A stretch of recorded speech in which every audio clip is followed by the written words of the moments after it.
ఆరుమోగుతున్న వార్త ఇది. బీజేపీకి ఎమ్మెల్యే రాజాసింగ్ రాజీనామా, హైకమాండ్ సీరియస్, ఆమోదించే యోజన. ఇక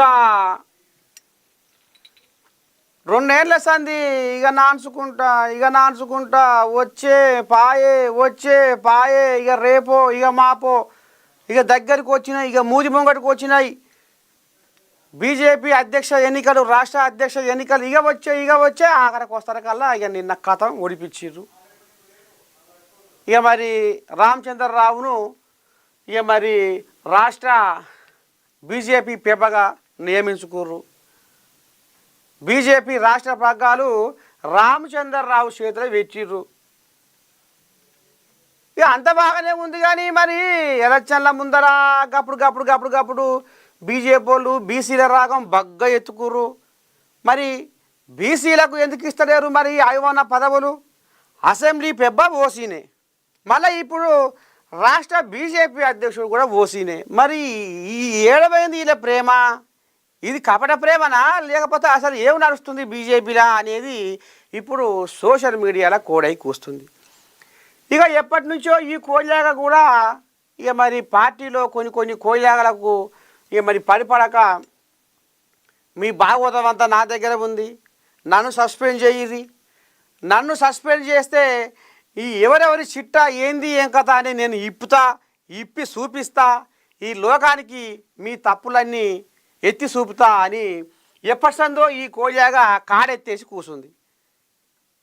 నన్ను సస్పెండ్ చేయర్రి, నన్ను సస్పెండ్ చేసినాక మీ కథ ఎట్లా ఉంటుందో చూడుర్రి అనేది ఇక వీళ్ళ అనుచరులను చిన్న చూపు చూసి ఇక మరి చిన్న బుడబుడ పదవులు ఇవ్వకుండా ఓర చూపు చూసి రాజాసింగ్కు ఇక మరి ఎక్కడ పలుకుబడి ప్రచారం లేకుండా ఇచ్చేయాలన్న కుట్ర జరిగింది. కాబట్టి ఇక ఆయనే చిన్న ఎమ్మెల్యేగా ఇక మరి ఇక్కడ అధిష్టానాన్ని లెక్క చేయకపోవడం, పార్టీలో పెద్దోళ్ళని లెక్క చేయకపోవడం, రాష్ట్ర నాయకత్వాన్ని గౌరవించకపోవడం అనేది ఇక ఆయన నాకు అన్యాయం జరిగినప్పుడు నేనెందుకు గౌరవిస్తా అనేది ఇక ఆయన కడుపులో ఉన్న ఆంబాయం. ఇక నిన్న బీజేపీ భవన్ ఇక ఆడ మొత్తానికి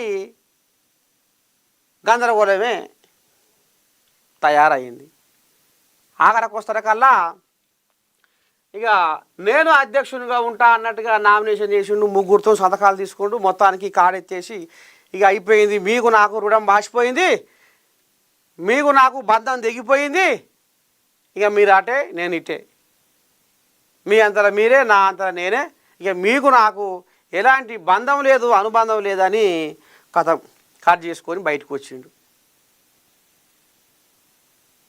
రాజీనామా ఉత్తరం రాసి కిషన్ రెడ్డి చేతిలో పెట్టి వచ్చిండట. కిషన్ రెడ్డి తీసుకుపోయి స్పీకర్కి మీకు నాకు ఓడిచిపోయింది చాలు, ఇన్నాళ్ళ దోస్తానం చాలు అనేది ఈ కోయిలాగా కాడెత్తేసింది.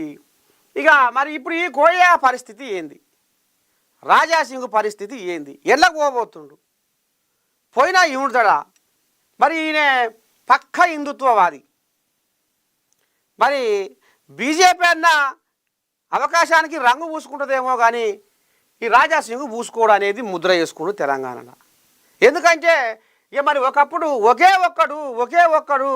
ఒకే ఒక్క మొగాడు బీజేపీలో అనేది కూడా 2018లో ఈ కోయిలాగా ఒక్కడే ఒక బీజేపీ ఎమ్మెల్యేగా పేరుగాంచిండు, ఒకే ఒక్క మొగోడు అనిపించుకుండు, హిందుత్వాన్ని భుజాల మీద వేసుకొని మొత్తం నరనరాల పాకించుకుండు.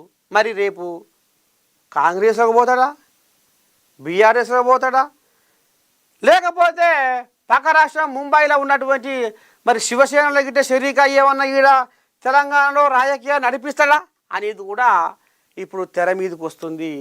మరి రాబోయే రోజుల్లో ఏం జరగబోతుంది? పక్క పార్టీలో పోతే రాజాసింగ్ ఇముడుతాడా?